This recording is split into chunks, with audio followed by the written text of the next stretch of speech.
नमस्कार दोस्तों, सत श्री अकाल, आदाब। कैसे हैं आप सभी? उम्मीद करता हूं कि आप सभी अच्छे होंगे।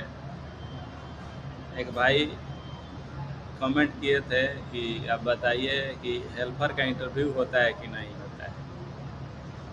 तो आप सभी को पता है, और नहीं पता है तो मैं फिर बता देता है कि हेल्पर का भी इंटरव्यू होता है। कई कंपनी में ऐसे होता है कि इमरजेंसी वैकेंसी है तो उसके के लिए वो डायरेक्ट अप्लाई ले लेता है कि हेल्पर में क्या करना है, मसाला मिलाना है और क्या करना है। और कई कंपनी यानी अर्जेंट रिक्वायरमेंट जिसका होता है उसका वो क्वांटिटी के हिसाब से उठा लेता है कि भाई 500 आदमी चाहिए, 1000 आदमी चाहिए, 100 आदमी चाहिए। लेकिन ऐसा नहीं होता है। जिसमें जिस कंपनी में मतलब एक्चुअल हेल्पर चाहिए, जिसको काम के बारे में थोड़ा बहुत जानकारी हो और उसके हिसाब से काम किया जाता है।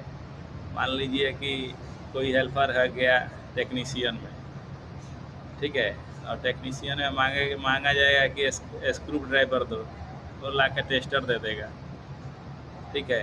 इस प्रकार का कई लफड़ा होता है। या मान लीजिए प्लम्बर में गया, मांगा गया कि 15 का पाना दो, उसको समझ में नहीं आया, वो दूसरा पाना दे दिया। इसके लिए थोड़ा बहुत इंटरव्यू होता है उनके लिए भी।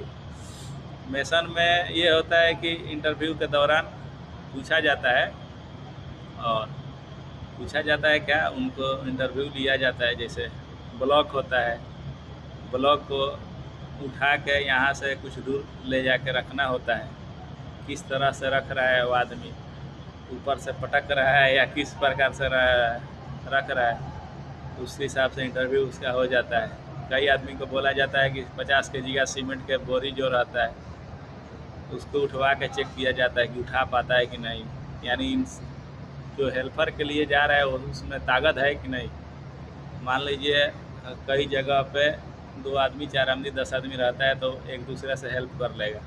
जहाँ पे अकेले पड़ गया वहाँ पे क्या करेगा। इसीलिए चेक होता है बोरी उठा के कि हाँ भाई इसके में ताकत है कि नहीं, इसको कितना कैपेसिटी है। मान लीजिए मेसन कोई मांगा, फंटी मांगा, ठीक है, फंटी नहीं समझ में आया, दूसरा कुछ दे दिया। गुरमाला मांगा, गुरमाला के बदले में पतरा दे दिया। ऐसे करके बहुत कुछ होता है। इसके बारे में भी थोड़ा बहुत जानकारी होना चाहिए, ठीक है जी। तो आशा करता हूँ कि आप समझ गए होंगे, और हमारे पेज को लाइक करिए, सब्सक्राइब करिए और कमेंट करिए कि आपको वीडियो कैसा लगता है, फिर उसी टॉपिक पे बनाएगा। Thank you.